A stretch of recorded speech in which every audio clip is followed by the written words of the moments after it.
पंचम वेद निराला नव ज्योति जगाने वाला।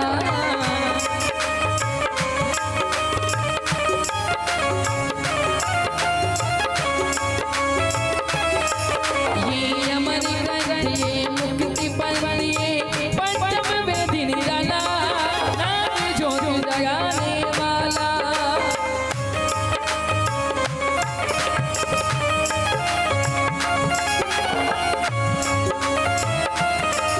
हरि नाम यही हरि नाम यही हरि नाम यही हरि नाम यही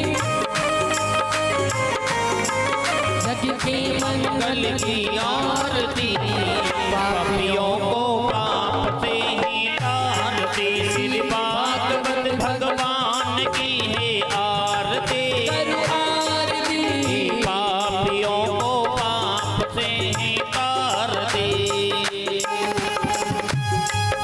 हरि बोल।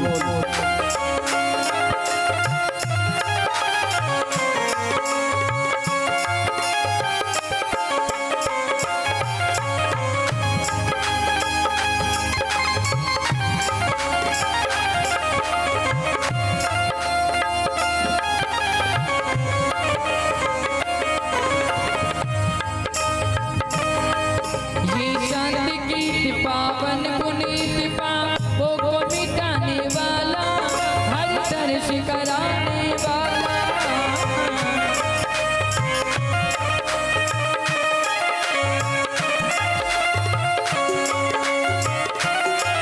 ये सुख करनी दुख हरणी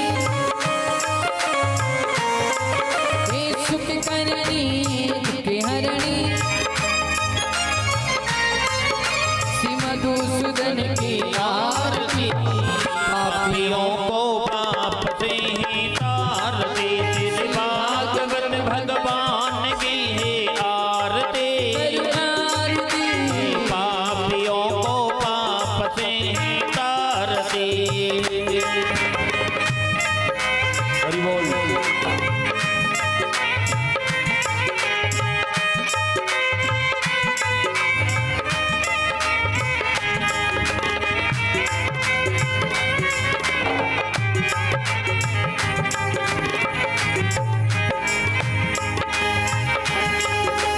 मधुर बोल जगपंती कौल शनि मार्ग बताने वाला बिगड़ी को बनाने वाला।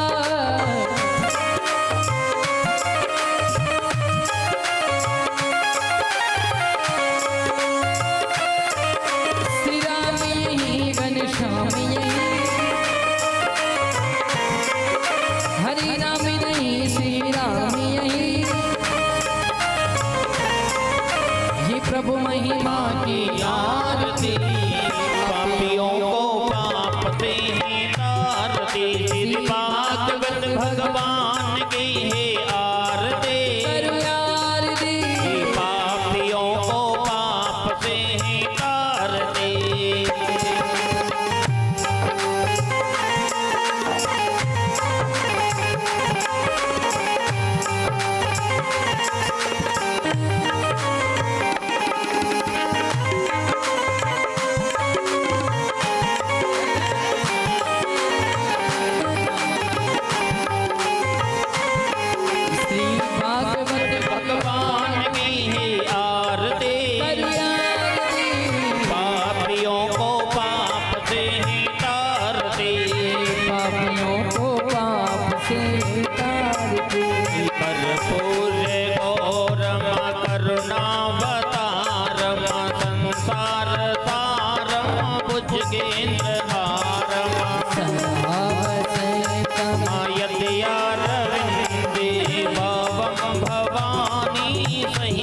नमामि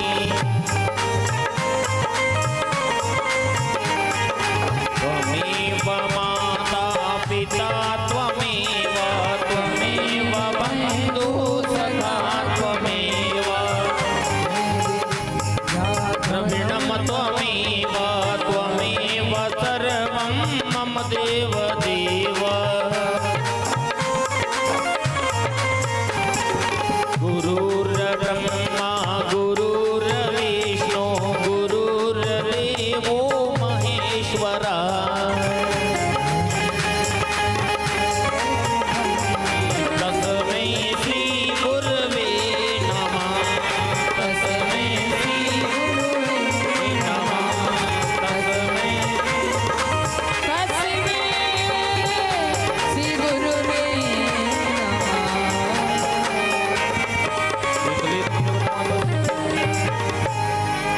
शीतलितुं जगत्तात्रे शीतलाय नमो नमः पुष्पोदेवाभिवन्दनमस्ते देवाभिवन्दनम् आत्माभिवन्दनं परमात्माभिवन्दनं स्वात्माभिवन्दनं हस्ते गन्धाक्षरपुष्पाणि गृहीत्वा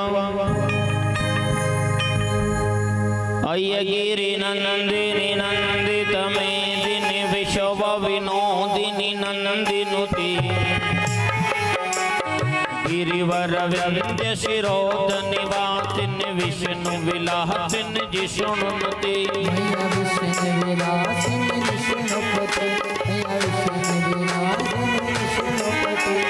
भगवती है सिद्धिकंठ कुटुंबिनी भूरि कुटुंबिनी भूरि कृति जय जय हे महिषासुरमर्दिनि रम्य कपर्दिनि सहलसुते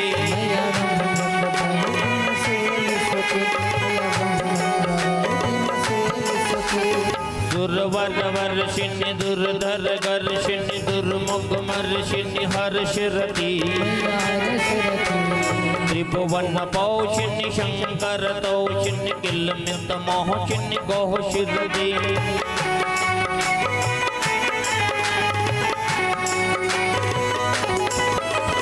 धनुजन रोषिणि दुर्मित रोषिणि दुर्मिन रोषिणि सिंधु सुती जय जय हे महिषासुरमर्दिनि रम्य कपर्दिनि सहलसुते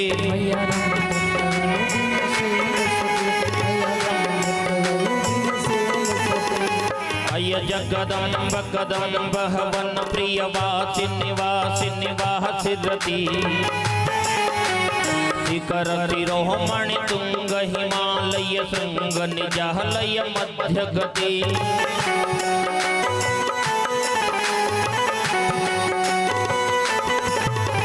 मधु मधुरी मधुकेशव गंजिनी महिष विदारिणी राहसिरति जय जय हे महिषासुरमर्दिनि रम्य कपर्दिनि सहलसुते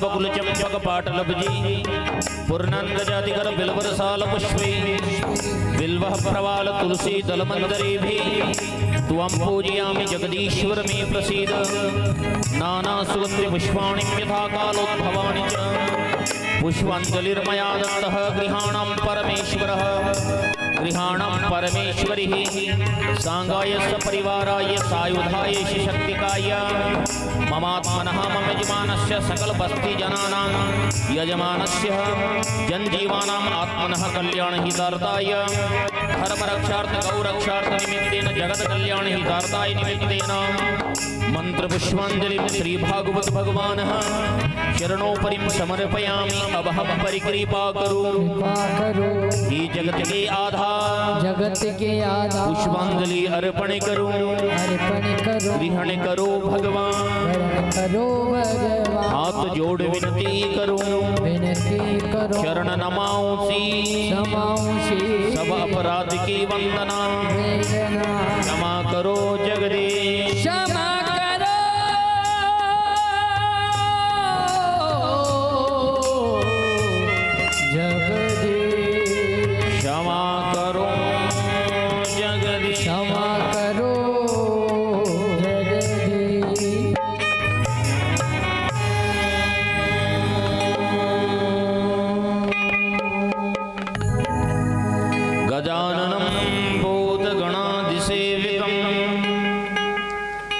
जम्बो फलचारु भक्षणम्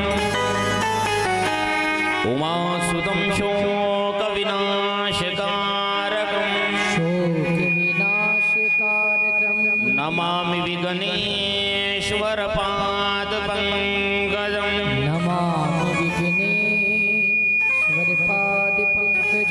गुरुर्ब्रह्मा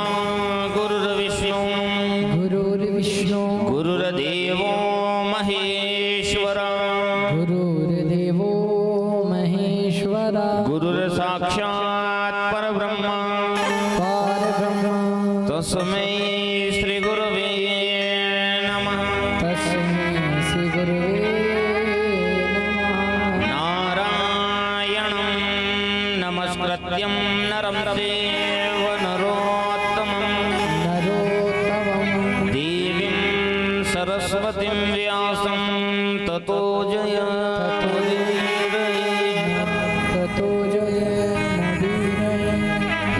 कृष्ण करुणा सिंधु दीनबन्धो जगतपते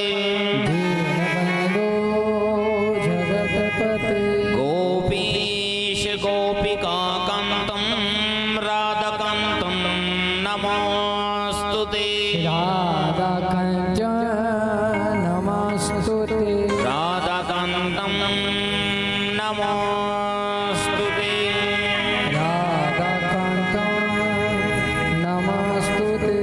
तप्तकाञ्चनं गौराङ्गी राधे वृन्दावनेश्वरी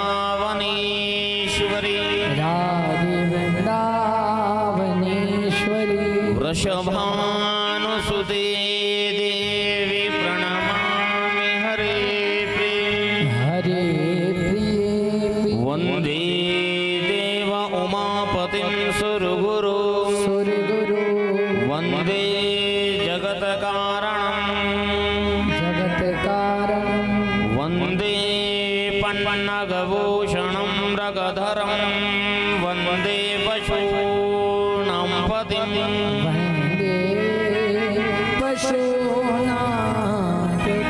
वन्दे सूर्यशशङ्कवह्निनयनं वन्दे मुकुन्दप्रियं वन्दे भक्तजनात्रयं च वरदं वन्दे शिवं शङ्करं वन्दे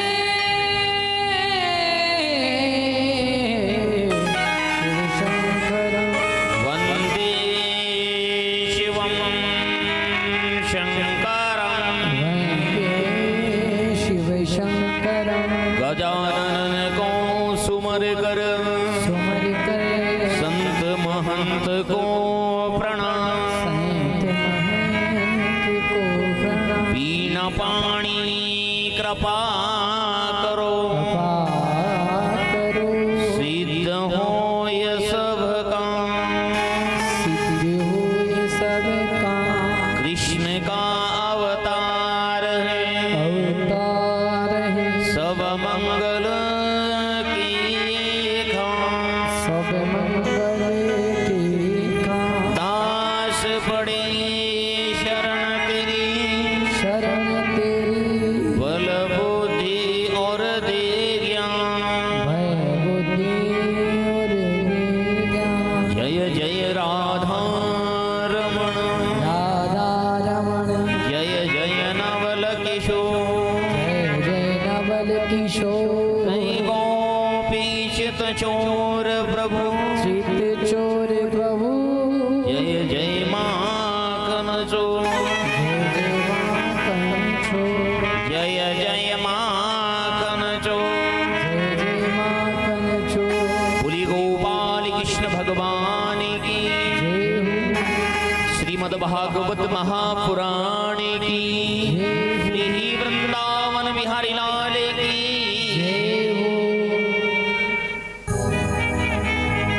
परम मंगलमय परात्पर अकारण करुणा वर्णालय भक्तवांछित कल्पतरु तड़ित विनिंदित पीतांबरधारी श्री बालकृष्ण भगवान की वांगमय प्रतिमूर्ति श्रीमद् भागवत महापुराण के द्वितीय दिवस के प्रथम सत्र में प्रवेश करते हैं।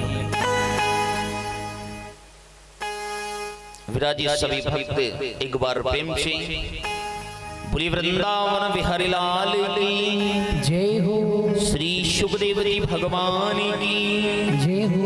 श्री राजा रामचंद्र भगवान की जय हो। श्री हनुमान जी महाराज की जय हो। श्री मनकामनेश्वर महादेव की जय हो। ग्राम से पधारे हुए सभी भक्त एवं नगर क्षेत्र ग्राम स्थान विराजित दैविक पैतृक शक्ति को व्यासपीठ की ओर से जय जय श्री राधे, जय जय श्री राधे, जय जय श्री राधे, जय जय श्री राधे, जय जय श्री राधे, जय जय श्री राधे। पूरी भक्तों भगवान की जय हो, विराजित सभी भक्तों की जय हो, अपने अपने माता पिता गुरुदेव की जय हो। एक बार प्रेम से बोलिए भागवत भगवान की जय हो। आइए सज्जनों, बड़े आनंद का परम सौभाग्य का विषय, बड़ी सुंदर बात बताई कि तीरथ नाय एक फल, तीरथ नाय एक फल, संत मिले फल जान। तीरथ नाय एक फल, तीरथ में गए कि नहीं गए, तीरथ किया कि नहीं किया, कि बीजना खेड़ी नहीं छूटी होगी। अच्छा, अपने पास का तीरथ है बाबा महाकाल का, कितनी बार गए वहां पर, कितनी बार दर्शन किया भी अभी?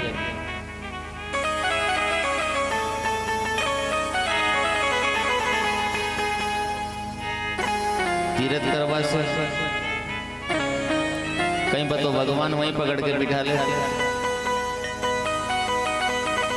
अरे अब तो जिंदगी की ज्योति घंटी बोलने लग गई है। अभी कथा में जितने बैठे हैं सब तीसरी दूसरी तीसरी चौथी पे चल रहे हैं। 2 घंटियां तो बज के निकल गई।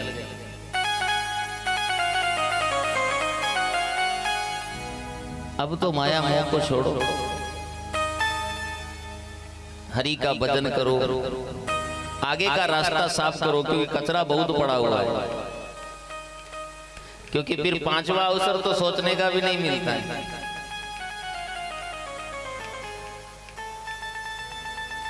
पांचवा अवसर तो फिर विचार करने का भी नहीं मिलता है। और तीर्थ में जाते हैं तो कैसे जाते हैं कि 50 किलोमीटर पहुंचे ना पहुंचे और मन तो घर पे आने लग जाए।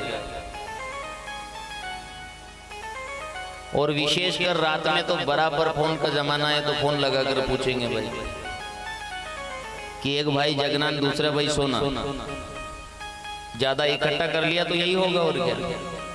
एक भाई जगना दूसरा भाई सोना, और फलानी जगह का बराबर ध्यान रखना।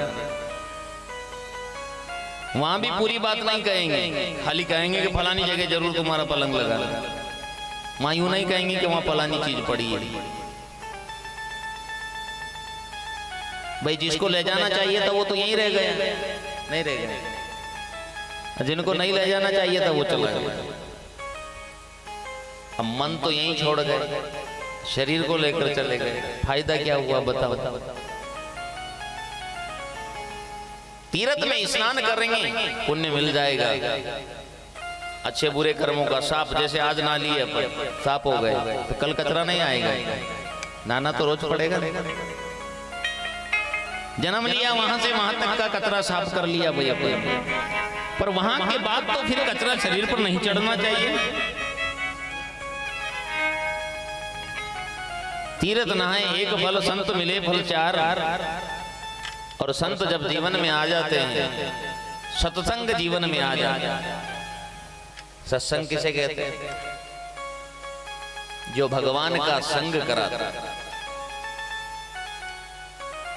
जो अपना हाथ भगवान के हाथ में रख देते, वही सत्संग।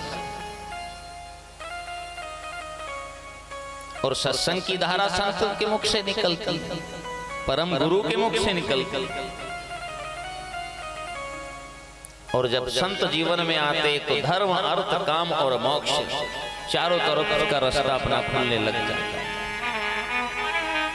और सदगुरु मिले अनेक फल, कहे संत कर विचार। और जब संत जीवन में आ जाते हैं सदगुरु, तो सदगुरु फिर जीवन में आते। जब गुरु जीवन में आ जाते हैं तो फिर सदगुरु को मिलना ही पड़ता है।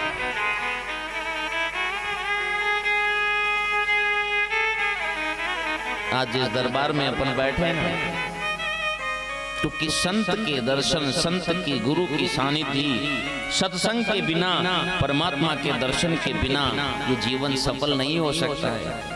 ये शरीर कहां पर बना है? मल में और विष्ठा में। इसको मानना नहीं, तन को नहीं, मन को मानो। आप घर में सबके 40-50 बर्तन तो होते ही, ये नहीं होते हैं। तो क्या सभी बर्तन रोज ही काम आते हैं क्या? कुछ बर्तन मेहमानों के लिए रखते हैं, नहीं रखते। और मैं जैसे आज साफ करके रख दिया और 4 दिन बाद अगर कोई मेहमान आ गए तो आप कहेंगे उस बर्तन को उतार लो और उससे मेहमान की सेवा करो।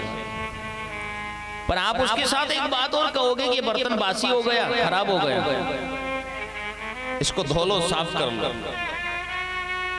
इस पे कचरा जम गया, यही कहोगे ना। जब उस धातु के बर्तन के प्रति अपने मन में ये बात है कि इस पर कचरा जम गया, तो कभी ये विचार नहीं किया कि मेरी जिंदगी में कितना कचरा पड़ा होगा।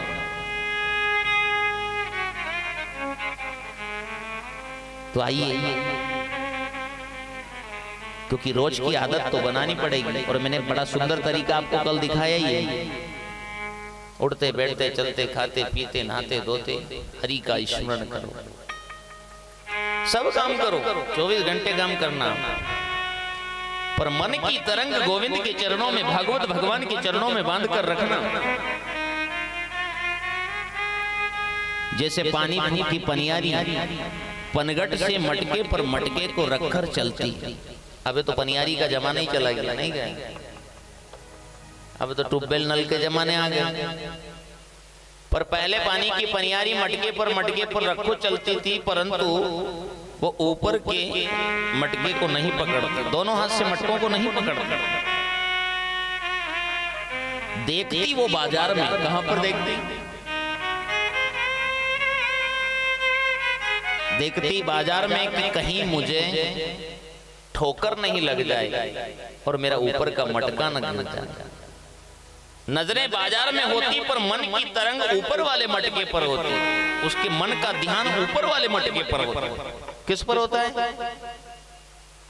ठीक उसी प्रकार से संसार में रहो, परंतु मन की तरंग भगवान के चरणों में बांध कर रखो, आपका कल्याण हो जाए।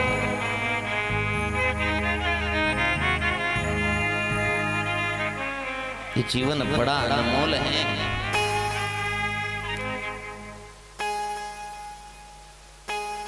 कोटि योनियों को भोगने के बाद मिला ये जन्म नहीं बिगड़ना चाहिए। ये जीवन है अनमोल प्राणी मुख से देवो।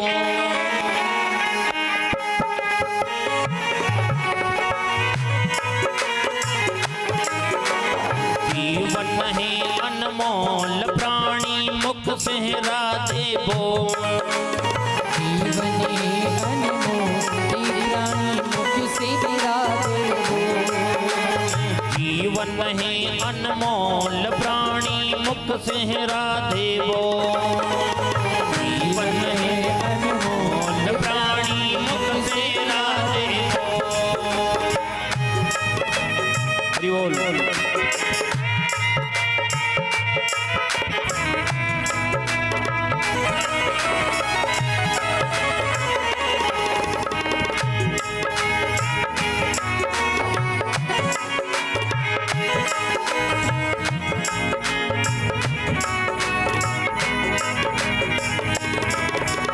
जीवन है अनमोल प्राणी मुख से देवो। जीवन है अनमोल प्राणी मुख से देवो।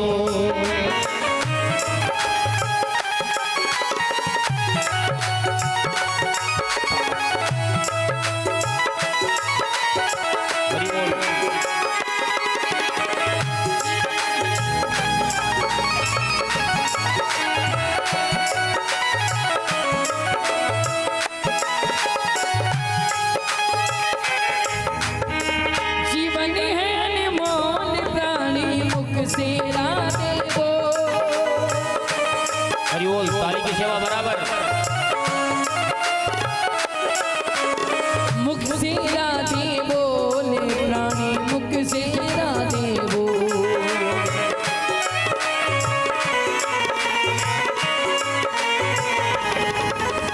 जीवन ही अनमोल प्राणी मुख से राधे बोले। जीवन ही अनमोल प्राणी मुख से राधे बोले।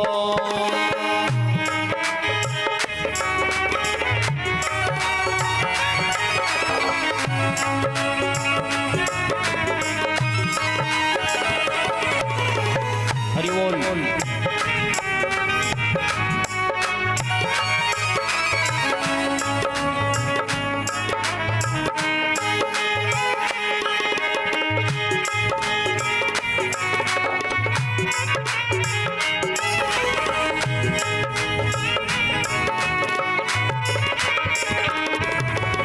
आते भी तो बोल प्राणी, जाते भी तो बोल। आते भी तू बोले प्राणी, जाते भी तू बोले।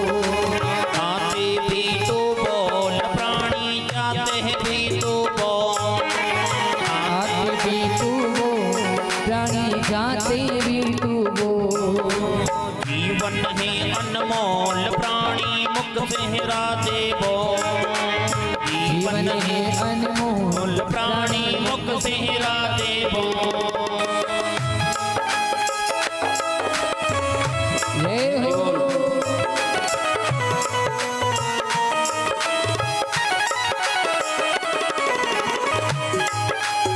ताली की सेवा बराबर। बोलो वृंदावन बिहारी लाल की।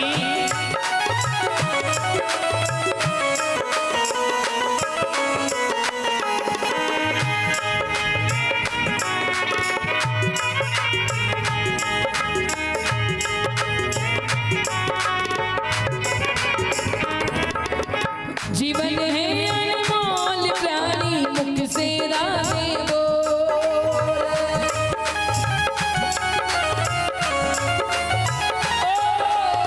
जीवन है अनमोल प्राणी, मुख से राधे बोले।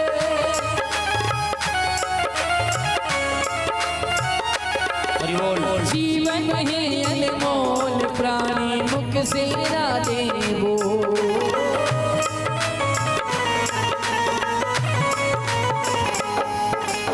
जीवन है अनमोल प्राणी मुख से राधे बोल। जीवन है अनमोल प्राणी मुख से राधे बोल। हरि बोल।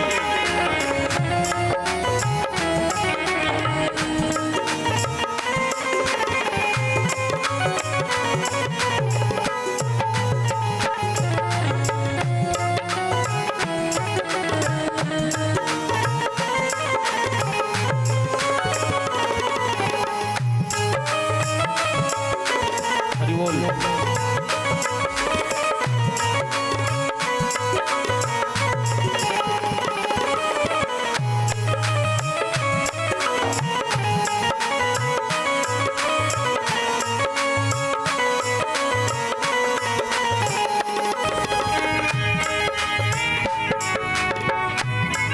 हरि बोल।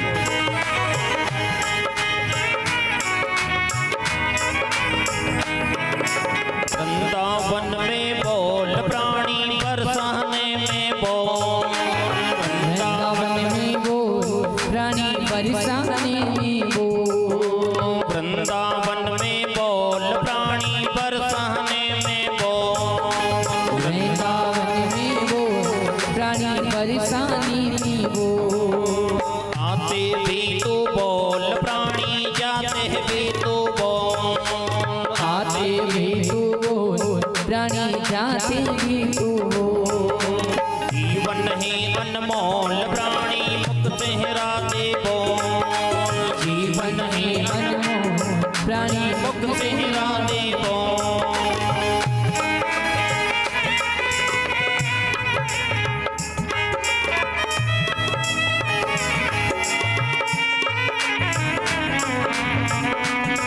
हरि बोल।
कृष्णा कृष्णा बोल। राधे राधे बोल प्राणी कृष्णा कृष्णा बोल। राधे राधे बोल प्राणी कृष्णा कृष्णा बोल। राधे राधे बोल प्राणी कृष्णा कृष्णा बोल। राधे राधे बोल कृष्णा कृष्णा बोल। राधे राधे बोल प्राणी कृष्णा कृष्णा बोल। राधे राधे बोल प्राणी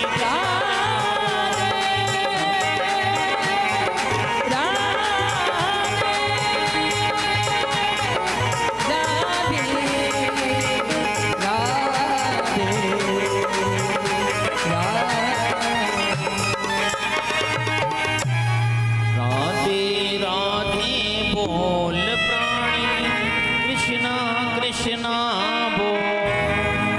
राधे राधे बोल प्राणी कृष्णा कृष्णा बोल। जीवन है अनमोल प्राणी मुख से राधे बोल।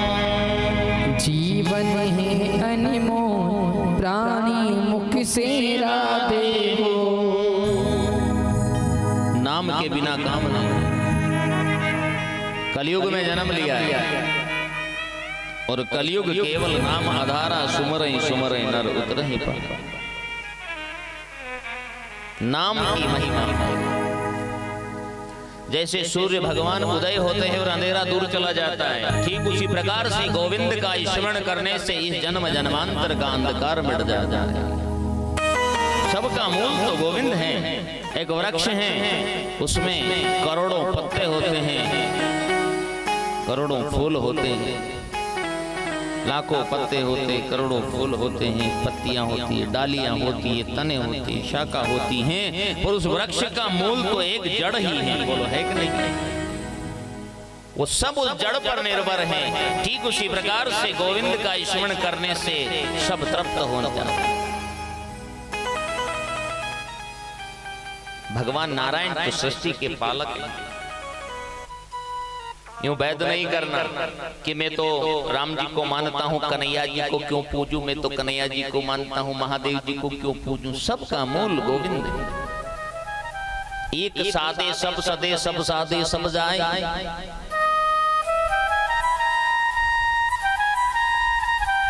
भगवान के 24 अवतार हैं।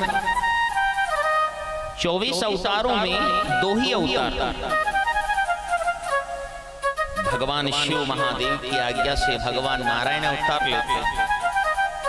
शिव आज्ञा का भगवान नारायण निरंतर पालन करते।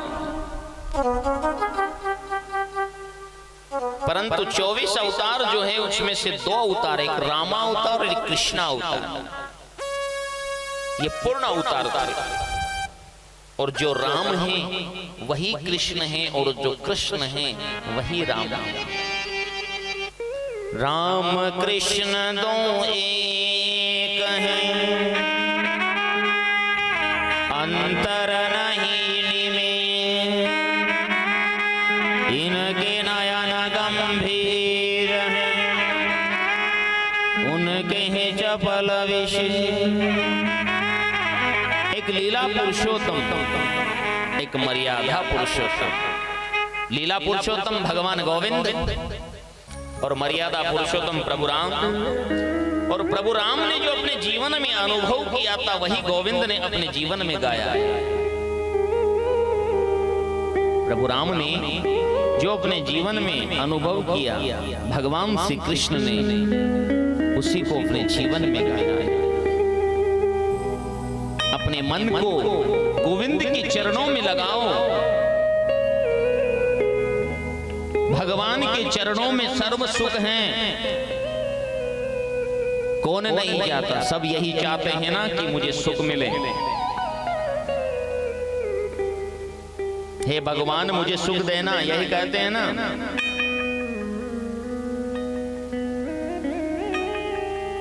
परंतु गोविंद की छवि को निहार रहोगी नहीं। अरे कन्हैया कितना करुणा और कृपा के सागर हैं कि अपने भक्त का कल्याण करने के लिए भागवत भगवान तत्पर खड़े रहे। असंख्य हाथ, हजारों हाथ फैले हुए हैं। वो तो चाहते हैं कि कोई भक्त मेरा हाथ पकड़े और मैं उसको उतारूं, पर भगत चाहता है कि भगवान की तरफ देखना ही नहीं चाहता।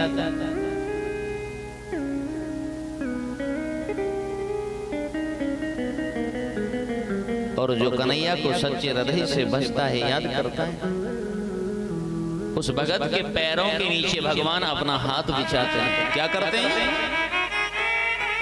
भगवान ने कहा ना, भक्त हमारे पग धरे जहां धरूं में हाथ, सदा संग लागत फिरूं कबहुन छोड़ू साथ। सदा संग लागत फिरूं कबहुन छोड़ू साथ। भक्त हमारे पग धरे जहां धरूं में हाथ। ये बात भागवत भगवान गोविंद ने कही। जरा विचार करो कि मेरा गोविंद कितना करुणा और कृपा का सागर है। अरे कोई गाली देकर बचता है ना, उसको भी मुक्ति देता है कन्हैया। तो शिशुपाल रोज गाली सुनाता था भगवान को और सायुज्य मुक्ति दी। जहर पिलाने वाले को मुक्ति दी, दुख देने वाले को मुक्ति दी। तो सच्चे हृदय से जो इस परमात्मा को याद करता है, सोच लो फिर गोविंद कितना कृपा करता है।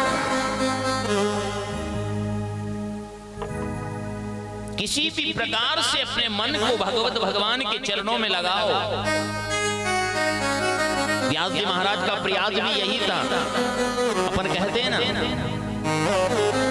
कि कैसे भी ये काम होना चाहिए, कैसे भी ये काम होना चाहिए। व्यास जी महाराज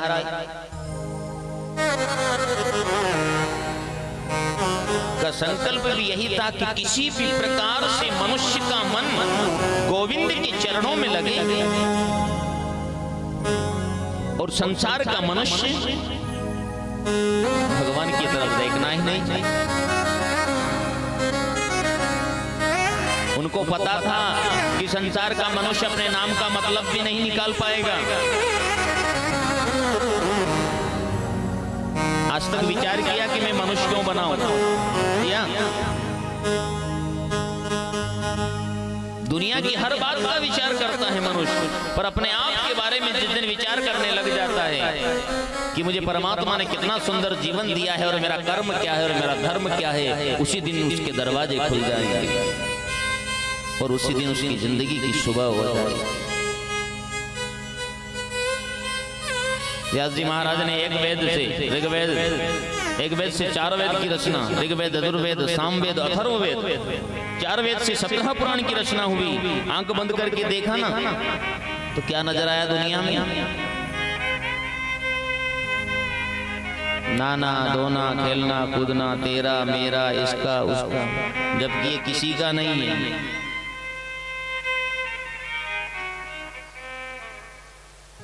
तेरे मेरे के चक्कर में ही तो उलझे हुए हैं। ये मेरा खेत है, ये पड़ोसी का खेत है। अरे ये ना उनका है ना ये मेरा है, ये किसी का नहीं है, ये तो सांवरे का है। ये जब चाहे जब परिवर्तन कर दे और जब चाहे जब बना दे। व्यास जी महाराज बड़ी चिंता में हैं कि ऐसा क्या करूं कि संसार का मनुष्य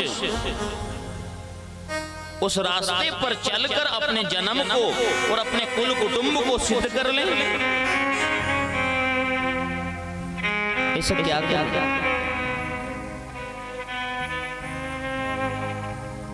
अपन दुनिया को अपना मानते हैं, कागज के नोट को अपना मानते हैं।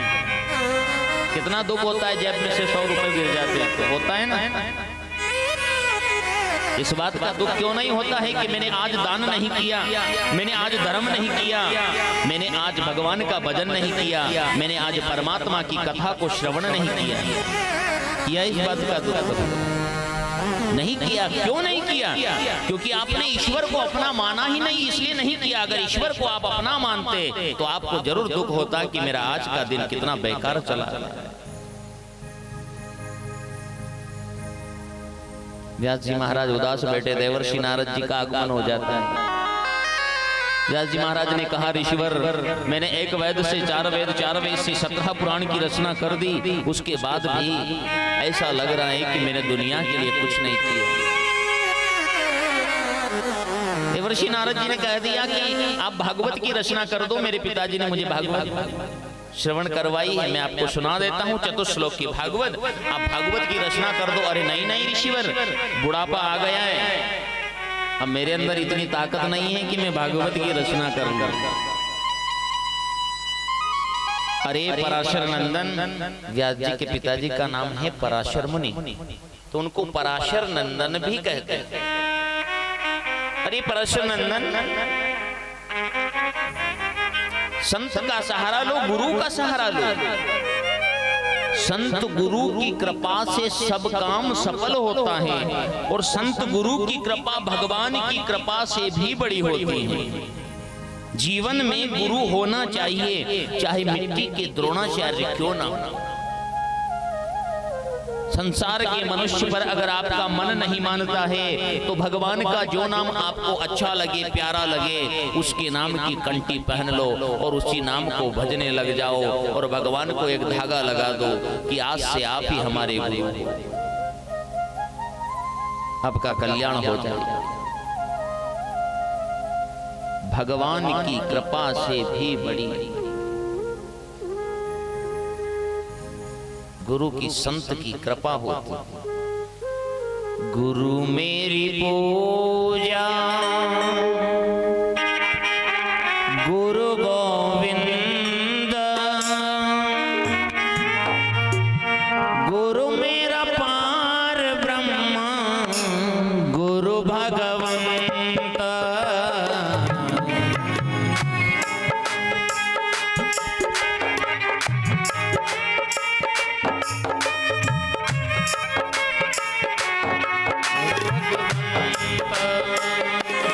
गुरु मेरी पूजा गुरु भगवंत, गुरु मेरा पार ब्रह्म, गुरु भगवंत, गुरु मेरी पूजा।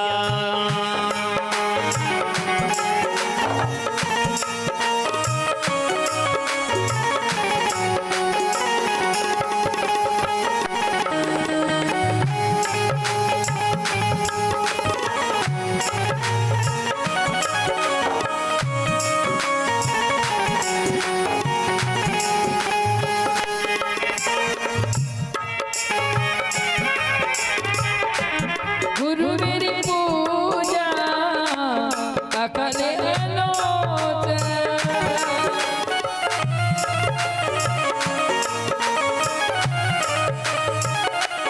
गुरु मेरा पार ब्रह्म, गुरु भगवंत, गुरु मेरी पूजा गुरु गोविंद, मेरा पार ब्रह्म, गुरु भगवंत, गुरु मेरी पूजा।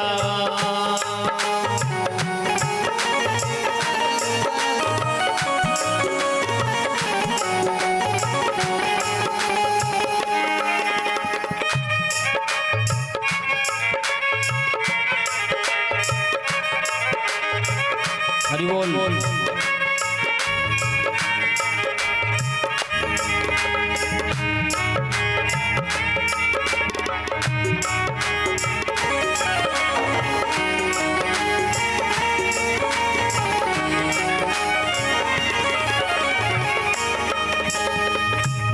गुरु मेरा नाम जपू दिन राति,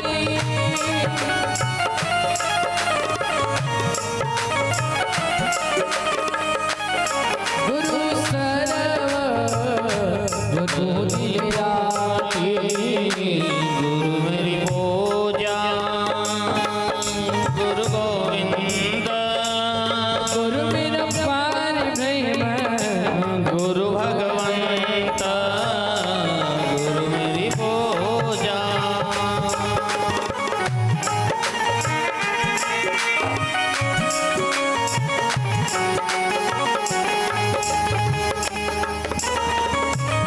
हरि बोल।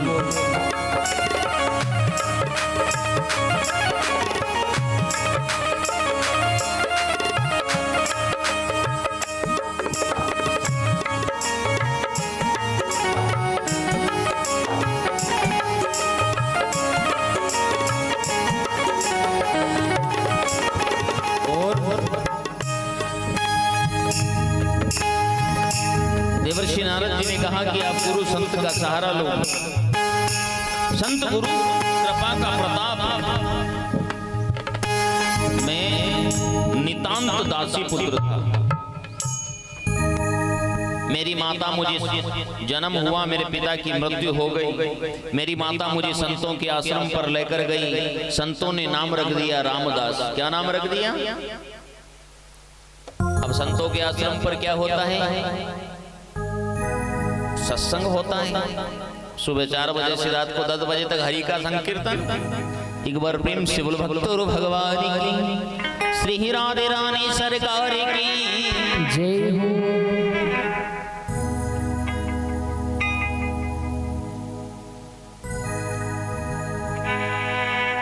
सत्संग श्रवण कर करके मोह निशा जग सोह निहारा, देखई स्वप्न अनेक प्रकार। उस बालक का नाम संतों ने रामदास रख दिया था। क्या रख दिया था? मतलब देवर्षि नारद जी के पूर्व जन्म की कथा है। नारद जी बाद में बने। रामदास को ये सारा संसार सपने के भांति लगने लगे।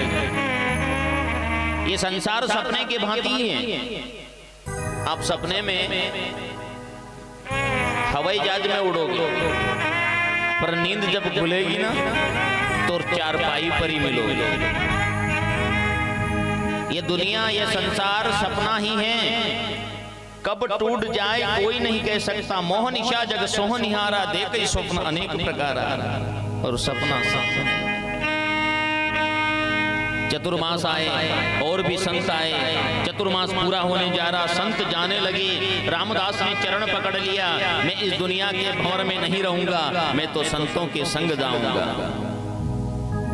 रामदास की माता को मालूम हुआ कि मेरे तो बुढ़ापे का एक ही सहारा, वो भी जा रहा है, वो भी जा रहा है।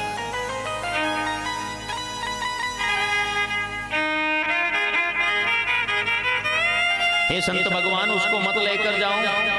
संत तो दुविधा में पड़ गए, अब क्या करें। संतों ने रामदास से कहा, बेटा सत्संग में हमने एक बात और सिखाई थी कि मातृदेवो भव पितृदेवो भव। पिताजी तो आपके है नहीं, अभी आपकी माता हैं, आप अपनी माँ की सेवा करो, और जब आपकी माँ के 100 दिन पूरे हो जाए तब हम जो उपदेश आपको बता रहे हैं, जो मंत्र बता रहे हैं, उस मंत्र के सहारे बद्री का आश्रम चले आना। वहां किसी कंदरा में बैठकर इस मंत्र के सहारे अपने जीवन को गुजारना, तुम्हारा कल्याण होगा। बड़ा सुंदर उपदेश दिया। आइए, गुरु नहीं है तो कथा के माध्यम से आप उन संतों को अपना गुरु बना लो जो संत कथा के माध्यम से बालक को दीक्षा दे रहे हैं। क्या दे रहे हैं और कौन सा मंत्र दिया? आइए भाव से।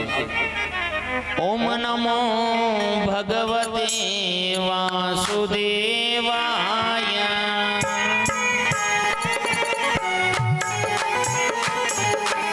ओम नमो भगवते वासुदेवाय। ओम नमो भगवते वासुदेवाय। ओम नमो भगवते वासुदेवाय। ओम नमो भगवते वासुदेवाय। वासुदेवाय बोलो नंद नंदनाय। वासुदेवाय बोलो नंदनाय। वासुदेवाय बोलो नंद नंदनाय।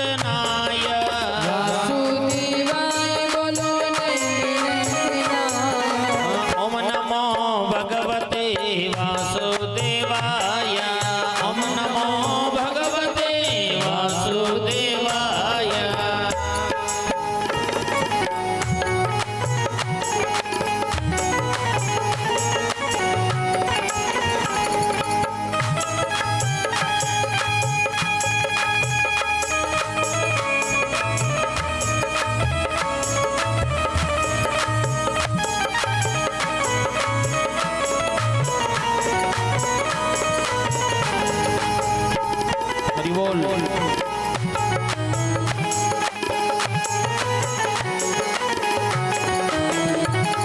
और बड़ा सुंदर उपदेश दिया। एक बार फिर से बोलो सच्चिदानंद भगवान की, श्री सद्गुरु भगवान की, श्री राधे रानी सरकार की जय हो। मैं जब आपसे जयकारा बुलवाऊं ना तो जयकारा बोला करो। ये मत सोचो कि मेरा पड़ोसी सुन लेगा तो वो क्या कहेगा। पड़ोसी को नहीं देखना, अपने आप को देखना।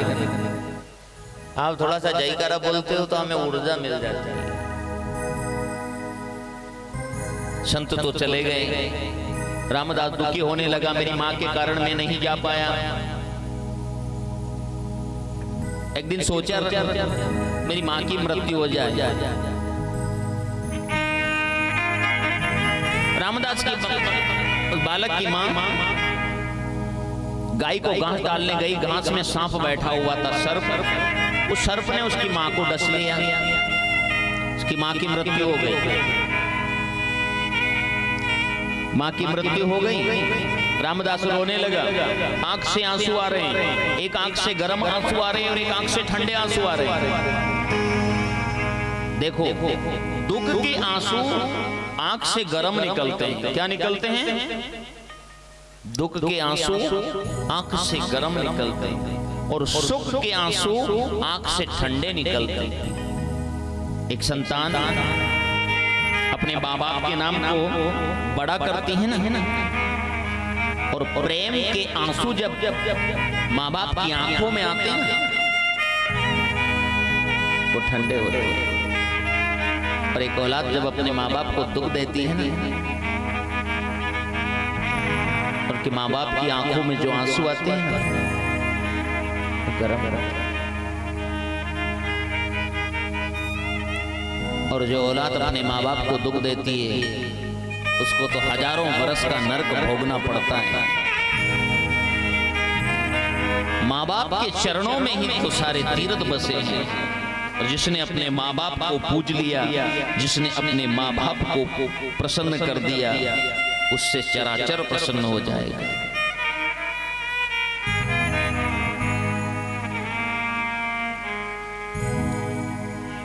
रामदास बालक बद्रिका आश्रम गुफा में आकर इसी महामंत्र के सहारे नृत्य करता जा रहा है। ओम नमो भगवते वासुदेवाय,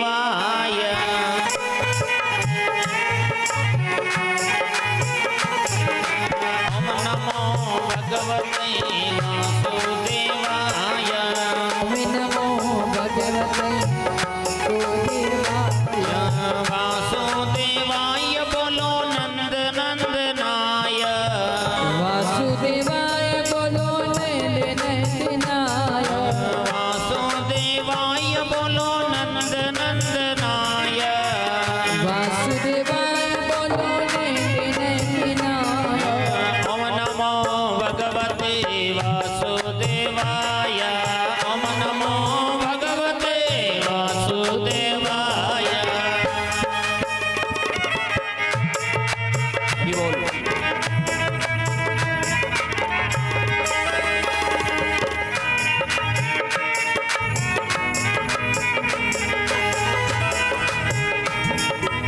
और नृत्य करते करते एक छवि बनी। वो छवि बनी, कुछ क्षण के लिए अंतर ध्यान हो गई। रामदास रोने लग गया। आकाशवाणी हुई, बेटा इसी मंत्र के सहारे अपने जीवन को गुजारो, अंतिम समय में मैं तुम्हें मिल जाऊंगा। क्या हुआ? अंतिम समय में ये मन है, एक रामदास बना लो इस मन को। ये मन कहां पर है? इस हृदय रूपी गुफा में बैठा है। और इस मन रूपी रामदास को इस महामंत्र के सहारे नृत्य करने की बोलो, ताकि इस जीवन का, हृदय का अंधकार भी मिट जाएगा और संसार का अंधकार भी आपका है वो मिट जाएगा। ओम नमो भगवते वासुदेवाय, ओम नमो भगवते वासुदेवाय, ओम नमो भगवते वासुदेवाय, ओम नमो भगवते वासुदेवाय।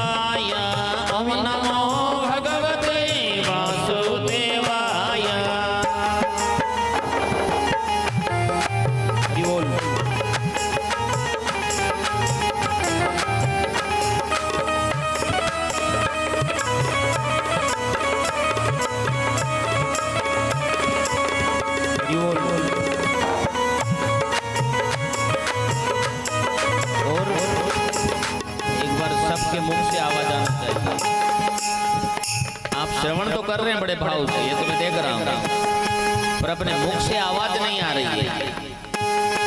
हम प्रयास कर रहे हैं आपको अंदर से कचरा साफ करने का, और आप बिल्कुल बोलना ही नहीं चाह रहे। भगवान का बड़ा तो सुंदर नाम, अब सबके मुख से आवाज आना चाहिए हमारे साथ। ओम नमो भगवते वासुदेवाय, ओम नमो भगवते वासुदेवाय, ओम नमो भगवते वासुदेवाय, ओम नमो भगवते वासुदेवाय,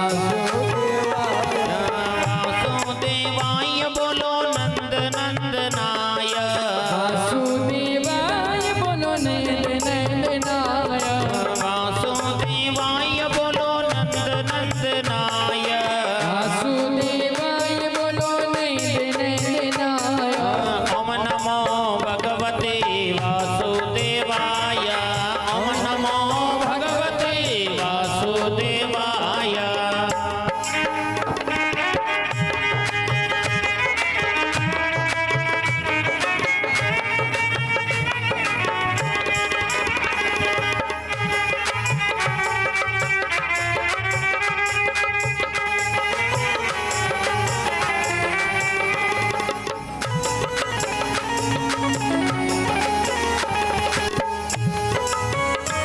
हरि बोल, बोलो सच्चिदानंद भगवान की, सदगुरु भगवान की। और देवर्षि नारद जी ने कहा, अरे पराशर नंदन, वो रामदास मैं ही हूँ, और संत की कृपा से, गुरु की कृपा से देवर्षि नारद बनकर बैठा। व्यास जी महाराज की समाधि लग गई, चतुश्लोक की भागवत उनके कर्ण में उतार दी। व्यास जी महाराज ने भागवत की रचना कर दी। एक बार प्रेम से बोलो भागवत भगवान की। भाई सुनाए किसको, योग्य तो मेरा ही बेटा है, जिसने काम को जीता हो, जिसने क्रोध को जीता हो। काम क्रोध को तो सुखदेव ने जीता है, परंतु जब मैं वापस नहीं ला पाया तो समाधि से जगाऊं कैसे। एक शिष्य से कहा, जाओ बेटा, ये आधा श्लोक जाकर गुनगुनाना जहां पर सुखदेव समाधि में बैठे हैं। बड़े सुंदर भाव है कि वराह पीठम नटवरापो कर्णयो कर्णिकारम बिभ्रदवं सककनक कपीशं वैजयन्तीं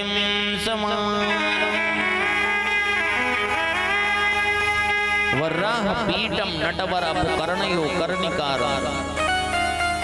भगवान की सुंदरता का वर्णन किया गया।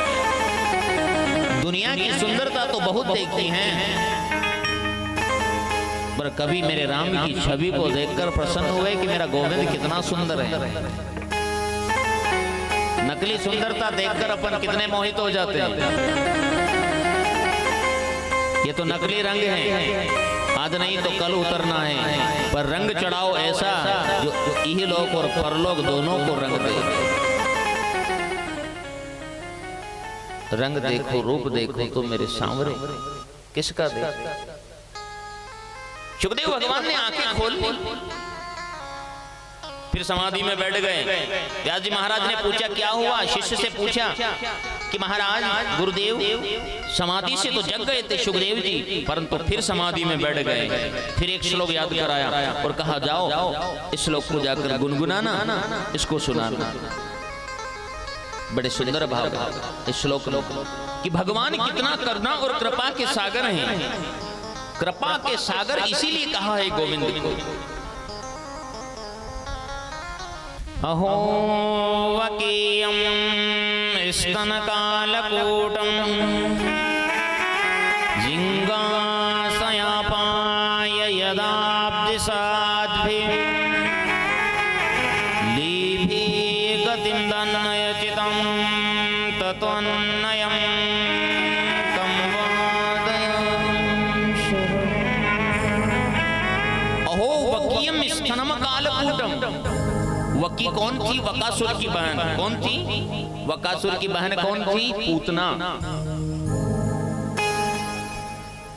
पूतना ने भगवान को अपने स्तन में जहर भरकर पिलाया था, और मेरे गोविंद ने उस पर भी कितनी कृपा की कि जो गति माता यशोदा को सैकड़ों बरस के बाद मिलेगी, वो गति मेरे गोविंद ने जहर पिलाने वाली पूतना को प्रदान कर दी। जरा विचार करो, भागवत भगवान जो है ना, ये मनुष्य के अपराध को नहीं देखते हैं। अगर ये अपराध को देखने लग जाए ना, तो एक जन्म नहीं 1000 जन्म में भी नहीं मिलते हैं। गोविंद तो यह देखते हैं कि कौन मुझे कितना याद करता है, कौन मुझे कितना याद करता है। सुखदेव भगवान ने आंखें खोली, कहा बेटा आगे का सुनाओ, कि मुझे तो एक ही श्लोक याद था, आगे का सुनना है तो पिताजी के पास जाओ। सुखदेव भगवान ने व्यास जी महाराज के चरण पकड़कर कहा, पिताजी मुझे कृष्ण गाथा सुनाओ, मुझे कृष्ण कथा सुनाओ। बेटा पहले जनक महाराज के पास जाकर आओ, क्योंकि व्यास जी महाराज को पता तो था कि सुखदेव ने काम और क्रोध दोनों को जीता है, पर उनके मुख से अगर इस बात को कहेंगे तो दुनिया वाले क्या कहेंगे, अपने की बड़ाई कर ली। और जब इस बात को जनक महाराज कह देंगे कि सुखदेव ने काम को भी जीता है और क्रोध को भी जीता है, तो सारी दुनिया मान लेगी। क्योंकि जहां राम तहाँ काम नहीं, तहाँ काम दह राम नहीं। जहां काम है वहां राम आते नहीं, और जहां राम है वहां काम आते नहीं। सुखदेव भगवान जनक महाराज के दरवाजे पर 5 दिन तक खड़े रहे, थोड़ा भी क्रोध नहीं आया है। और अपना कोई काम होता है ना, और अगर 10 मिनट उसमें देरी हो जाए तो क्रोध की तीसरी आंख वहीं खुल जाती है, नहीं खुलती।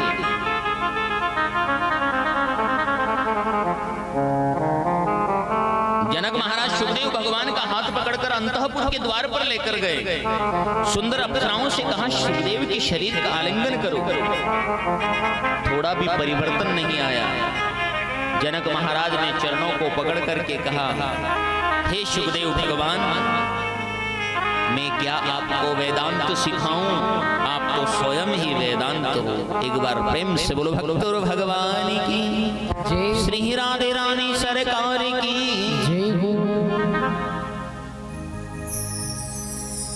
व्यास जी महाराज कहते हैं, बेटा कृष्ण कथा का उद्गम तो परीक्षित के जन्म से होता है। किससे होता है? ब्रह्मा की सृष्टि का पहला बालक था, जिसने गर्भ के अंदर भी भगवान के दर्शन पाए और जन्म लेने के बाद भी भगवान के दर्शन पाए। जब परीक्षित महाराज का जन्म हुआ ना, तो देखने के लिए भीड़ उमड़ी। भगवान को मालूम हुआ कि मेरी बहन सुभद्रा के घर पौत्र का जन्म हुआ, भगवान भी जोगलक टोपी लेकर आ रहे हैं।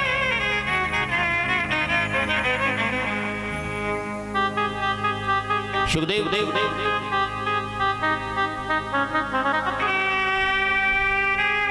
भगवान को मालूम हुआ कि मेरी बहन सुभद्रा के घर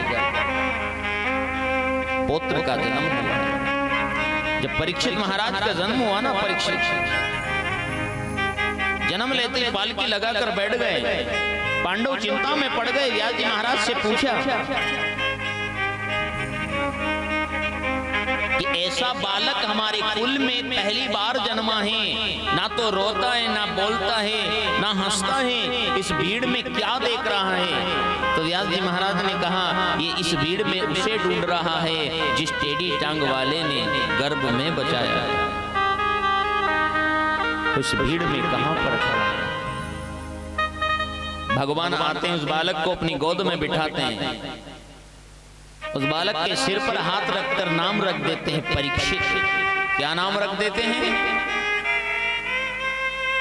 परीक्षित नाम ही क्यों रखा? अपन तो जन्म लेने के बाद परीक्षा देते हैं, वो तो गर्भ के अंदर से परीक्षा देते आए।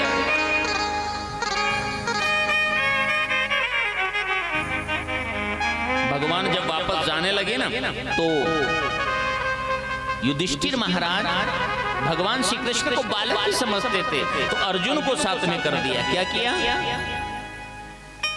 जब भगवान अपनी लीला को समाप्त करके उनके धाम को जा चुके और जब अर्जुन वापस आए तो अर्जुन के चेहरे का तेज समाप्त हो गया। युधिष्ठिर महाराज ने पूछ लिया कि अर्जुन, आपके चेहरे का तेज कहां पर है? मनुष्य के चेहरे का तेज 3 अवस्था में ही लुप्त होता है। 3 अवस्था कौन सी? एक तो अगम्या स्त्री के साथ वो गमन कर लेता है, एक गलती से गाय का वध हो जाता हो, या जीवन में जो सबसे प्यारी चीज होती है वो खो जाती हो या लुप्त हो जाती है। अर्जुन, इन तीनों में से कोई काम तो नहीं हुआ। अर्जुन ने चरणों को पखार करके कहा, महाराज, जिसके बल पर द्रौपदी जैसी भार्या पाई, जिसके बल पर बड़े बड़े राजाओं से राजसी पाई, जिसके बल पर भारत के सम्राट बनकर बैठे हैं, आज वही गोविंद अपने बीच से उनके धाम को जाता। माता कुंती ने कहा कि जब कन्हैया ही पृथ्वी पर नहीं रहे तो हम भी यहां रहकर क्या करेंगे? जिस प्रकार दशरथ संत ने, महाराज दशरथ संत ने राम राम कहीं, राम कहीं, राम राम कहीं, राम तनु परिहरि रघुवर विरह, राह गयों सुरदाम। राम राम कहते कहते जिस प्रकार महाराज दशरथ संत ने शरीर का त्याग कर दिया था, ठीक उसी प्रकार से माता कुंती ने भी हे कृष्ण हरे कृष्ण करते करते शरीर का त्याग कर दिया। पांडवों ने कहा कि अब हम भी यहां रहकर क्या करेंगे? परीक्षित महाराज को गद्दी पर बिठाया जा रहा है। परीक्षित को जब गद्दी पर बिठाया जा रहा है, उन्होंने कहा, महाराज मैं तो बहुत छोटा हूं, राज्य के भार को कैसे संभालूंगा? पांडवों ने कहा, बेटा जीवन में 3 बात सदा याद रखना। एक तो आंखों के सामने कभी पाप होते मत देखना। एक शरण में अगर शत्रु भी आ जाए तो उसे माफ कर देना। और तीसरा, अतिथि साधु संत का सदा सत्कार करना, तुम्हारा कल्याण हो जाएगा।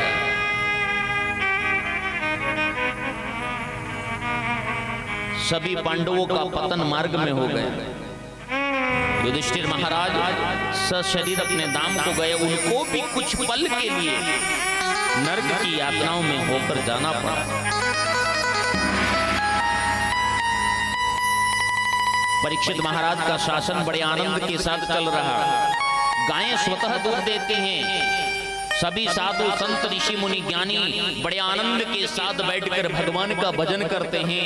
परीक्षित महाराज के राज्य में किसी प्रकार का विघ्न नहीं।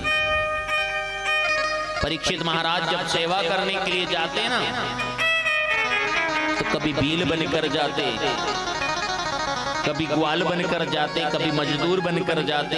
संतों की सेवा मजदूर बनकर करते। संत जब उनको प्रसाद देते थे ना, तो सोचते थे कि इस प्रसाद का कर्जा भी मैं कैसे उतारूंगा। एक दिन परीक्षित महाराज ने अपने बाप दादाओं के खजाने को खोला, देखा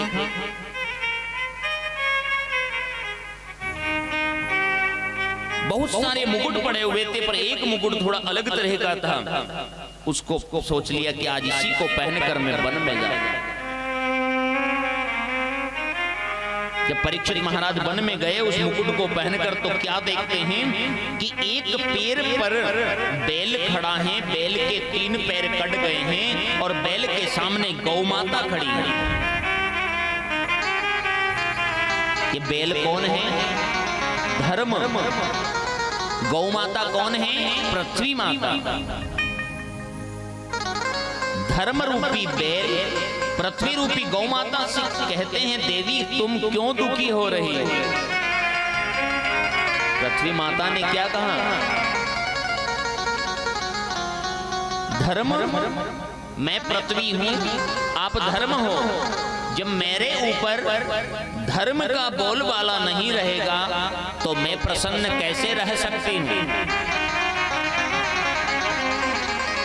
आपके 3 पैर कट गए, धर्म का हर युग में एक पैर कट गए। यह कथा शिव महापुराण में बड़े विस्तार से आती है। राजा अरण्य की बेटी पद्मा के श्राप के कारण धर्म को नष्ट होने का श्राप मिला। धर्मराज ने कहा कि माता, मैं तो आपकी परीक्षा ले रहा था कि मैं एक पतिव्रता नारी हूं, मेरा श्राप निष्फल नहीं हो सकता, परंतु आपका हर युग में एक पैर कटेगा और जब 4 पैर कट जाएंगे, कलयुग में जाकर 4था पैर कट जाएगा, उसके बाद तुम्हारे फिर 4 पैर आएंगे। पृथ्वी रूपी गौ माता कहती हैं, धर्म आपका एक पैर और कटने वाला है। अब इन दोनों की बातों को परीक्षित महाराज सुन रहे थे। परीक्षित महाराज ने कहा, मेरे राज्य में ऐसा कौन हो गया कि जो आपको दुख देगा? महाराज किसका नाम लें? किसका नाम लें? पंडितों के पास, ज्ञानियों के पास, विद्वानों के पास जाते हैं तो एक ही बात कहते हैं कि कर्म प्रधान विश्व चिरागा, जो जस करहि तस फल त्यागा। ये भारतवर्ष भूमि है, यहाँ अपन जैसा कर्म करते हैं ना, वैसा ही फल भोगना पड़ता है।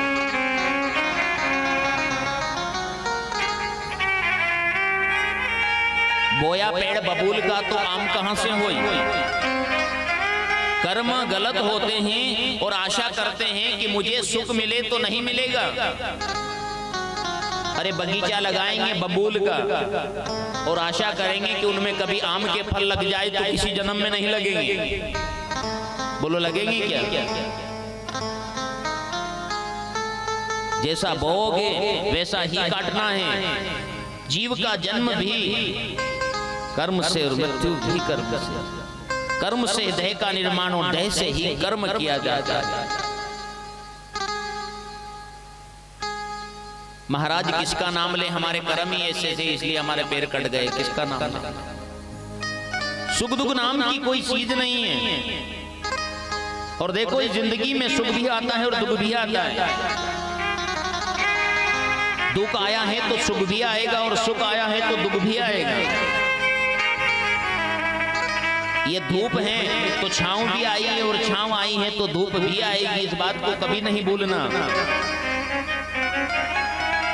इस जीवन में अगर दुख आया है तो गोविंद से कहो, हे गोपाल ये दुख भी तेरे, हे गोविंद ये सुख भी तेरे। और ऐसे धन दौलत, ऐसे सुख को लेकर भी क्या करेंगे? जिस धन दौलत सुख से भगवान को भूल जाते हैं। किस काम की ऐसी दौलत जो दौलत भगवान को बुला देती है? किस काम का ऐसा धन कि उस धन का अपदान नहीं कर सकते? पानी का कुआं है, ऊपर से ढांक दो, 1 साल भर बाद उस कुएं के पानी को पी लोगे क्या? क्यों नहीं पियोगे? वो पानी सड़ जाएगा, उसमें कीड़े पड़ जाएंगे, उस पानी में बदबू आने लग जाएगी। और उस कुएं में रोज 5 हार्स पावर की मोटर चलाओ तो बिना छाने ही पानी पी लोगे। बोलो पियोगे कि नहीं पियोगे? रोज ताजा जल आता है झरनों का, जिस धन का दान होता है वो धन उसी जल के भांति स्वच्छ होता है, और जिस धन का दान नहीं होता है वो उसी जल के भांति सड़ जाता है और वो बुद्धि मनोवृत्तियों को बिगाड़ता है, वो धन बुरे कर्म में जाकर लगता है। ऐसी धन दौलत सुख को लेकर क्या करो जो भगवान को बुला दे, मनक जमारे को ही बेकार कर दे। माता कुंती ने क्या कहा था? भगवान जब सबको कुछ न कुछ दे रहे थे तो माता कुंती ने कहा, हे गोपाल, मेरे पास तो परम सुख है और मेरे पास जितना सुख है इतना तो किसी के पास सुख ही नहीं है। अरे क्या कह रहे हो बुआ? आपने जन्म लिया, वहां से आज तक दुख भोगा। जन्म का नाम प्रथा था, कुंती भोज राजा लेकर गए, अपना नाम कुंती दे दिया। विवाह हुआ तो पांडु रोग, पीलिया रोग से ग्रसित के साथ उसको भी श्राप लगा हुआ है कि सहवास की कामना से जाएगा तो मृत्यु हो जाएगी। ये तो दुर्वासा मुनि का प्रताप था कि पांडवों को माता कुंती जिस देवताओं का ध्यान करती वो आ जाता। तो माता कुंती ने भगवान से क्या कहा था? हे गोपाल, सुख के माते सील पड़े, जो हरि हृदय से जाए, बलिहारी वहाँ दुख की, जो पल पल नाम जपाए। सुख के माथे सील पड़े, ऐसे सुख धन दौलत को मैं पत्थर मारती हूँ गोविंद। जो धन दौलत, जो सुख तुम्हारे नाम को बुला देता है, और ऐसे दुख का तो मैं बारंबार स्वागत करती हूँ जिस दुख में कन्हैया तुम्हारा नाम बसा है। सुख दुख नाम की कोई चीज नहीं, मन की अवेलना। गाय को हरी घास खाने में जो आनंद आता है ना, वही आनंद अपने को मिठाई का टुकड़ा खाने में आनंद आता है। एक पैसे वाले व्यक्ति को एसी चलाने में, एसी में जाकर नींद निकालने में जो आनंद आता है ना, वही आनंद एक गरीब किसान को जेठ बैसाख के महीने में खेत की मेड़ पर नीम की छांव के नीचे हाथ का तकिया लगाकर सोने में जो आनंद आता है, वही आनंद एसी में सोने से आता है। और जो एसी में आनंद आता है वही नीम की छांव। ये तो मन की अवेलना है। महाराज किसका नाम लें? परीक्षित महाराज आगे गए। एक तगड़ा सा पुरुष खड़ा है, विकराल सा पुरुष, नंगी तलवार हाथ में, बड़ी बड़ी आंखें, बड़े बड़े बाल। परीक्षित महाराज ने तलवार को खींच लिया, इसी ने धर्म के पैर काटे और यही अगला पैर काटने के लिए तैयार है। तो उस पुरुष ने चरण पकड़ लिए, महाराज मैं तो आपका शरणार्थी हूं। और परीक्षित कुल में एक परंपरा रही कि शरण में अगर शत्रु भी आ जाता है तो उसको दंड नहीं दिया जाता। महाराज मेरा नाम कलयुग है, पर मैं आपके राज्य में आया हूं, आपका शरणार्थी हूं, मुझे रहने की जगह बताओ। तो महाराज परीक्षित ने 4 जगह बताई। द्रुतम पानस्त्रियम सुनयत्रास धर्मास चतुर्विधम। जुआ, मदिरा, स्त्री और कपट। अधर्म का वास कहां पर? जुआ खेलने। मदिरा पीने वाला पी कर जब नाली में गिरने लग जाता है तो मदिरे में मद के रूप में कलयुग बैठा है, अधर्म बैठा है। कुदृष्टि, कुविचार, कपटता का व्यवहार। कलयुग ने सोचा कि ऐसे राजा के राज्य में रहने का क्या मतलब जिस राजा पर मैं अधिकार नहीं कर पाऊं। ऐसे राजा के राज्य में रहने का क्या मतलब जिस राजा पर मेरा अधिकार ना हो। महाराज चारों जगह तो बहुत गंदी हैं, कोई अच्छी जगह बता दो। जाओ, तुम्हारा वास सोने में भी होगा। क्या कहा? सोने में भी होगा। जैसे सोने का नाम लिया, कलयुग ने सूक्ष्म रूप बनाया और मुकुट में प्रवेश करके मस्तिष्क में प्रवेश कर गया और महाराज की बुद्धि को बिगाड़ दिया। गीता में लिखा है धातुनाम अस्मिनम कांचनम, धातुओं में जो सोना है वो भगवान का रूप है। जब भगवान का रूप है तो कलयुग कैसे चला गया? हिरण्य गर्भम, स्वर्ण की उत्पत्ति भगवान नारायण की नाभि से।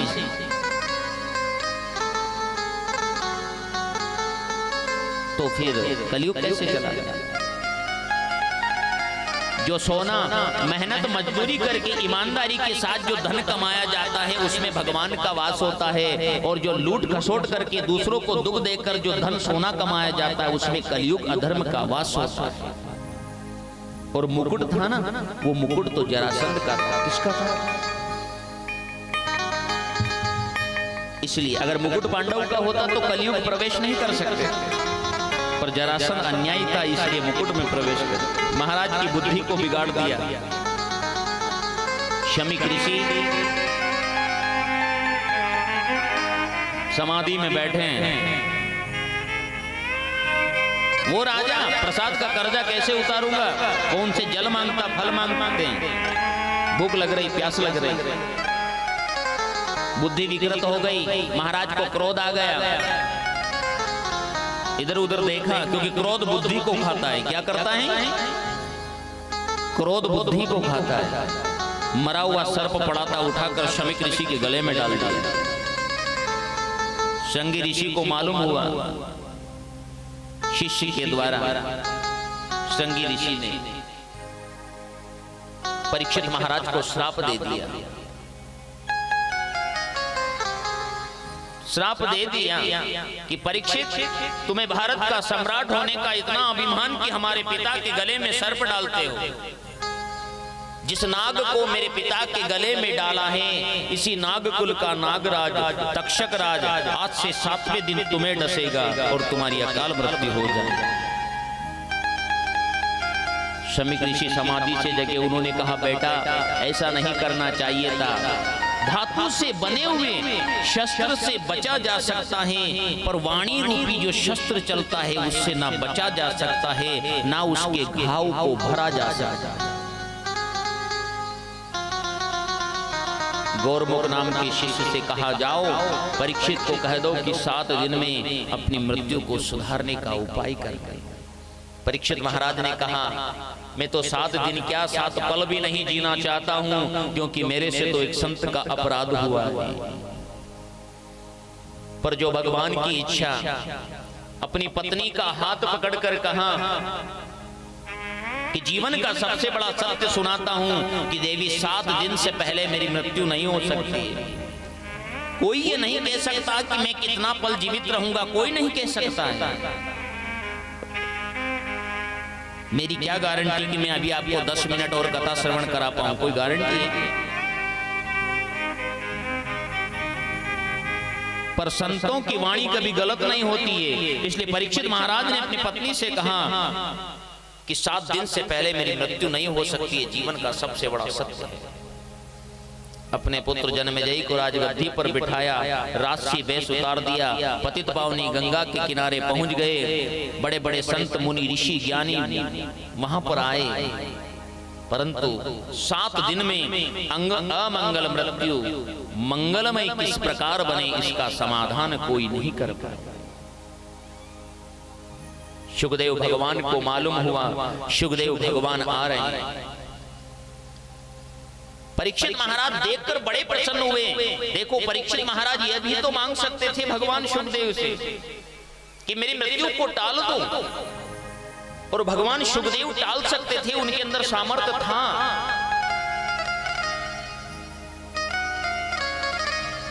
परंतु ऐसा नहीं मांगा। क्या मांगा? हे शुकदेव भगवान, जल्दी मरने वाले के लिए मुक्ति का उपाय क्या है? अगर किसी की अमंगल मृत्यु हो रही हो तो उसकी मृत्यु मंगलमय किस प्रकार बने, यह उपाय बता दो। गुरुदेव नमो, शुकदेव नमो। भगवान शुकदेव का परीक्षित महाराज पूजन कर रहे हैं। आइए ताली और भाव की सेवा के साथ भगवान शुकदेव का पूजन करेंगे, वंदन करेंगे। बोले भगवान की। गुरुदेव नमो शुक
सुखदेव नमो गुरुदेव नमो शुकदेव नमो गुरुदेव नमो सुखदेव नमो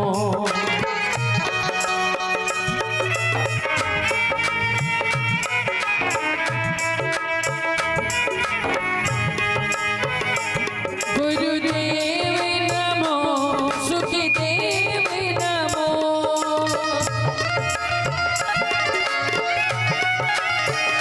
हे गुरुदेव नमो सुखदेव नमो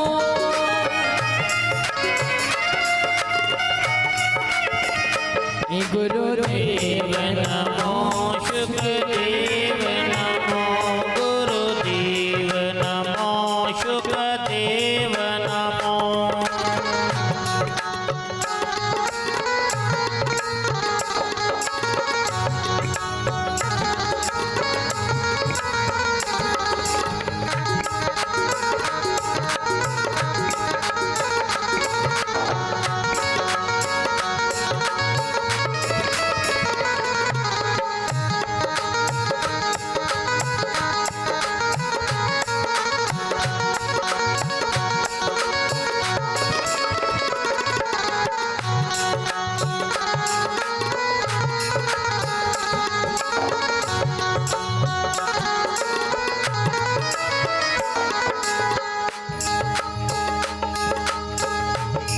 गुरुदेव नमो सुखदेव नमो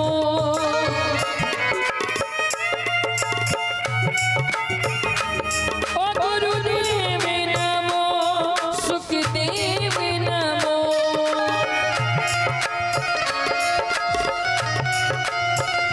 हे गुरुदेव नमो सुखदेव नमो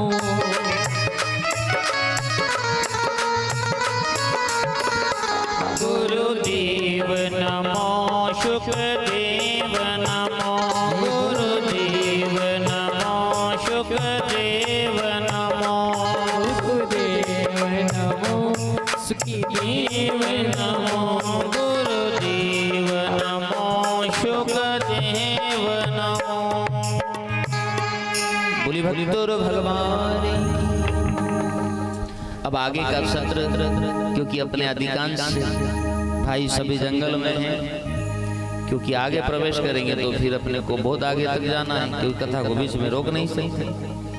तो अपन रात में अपने सभी भाइयों का इंतजार करते हैं और थोड़ा सा गृह कार्य से जल्दी निवृत्त हो जाना। एक बार प्रेम से बोली गोपाल कृष्ण भगवान की। सभी अपने स्थान पर खड़े हो जाएंगे।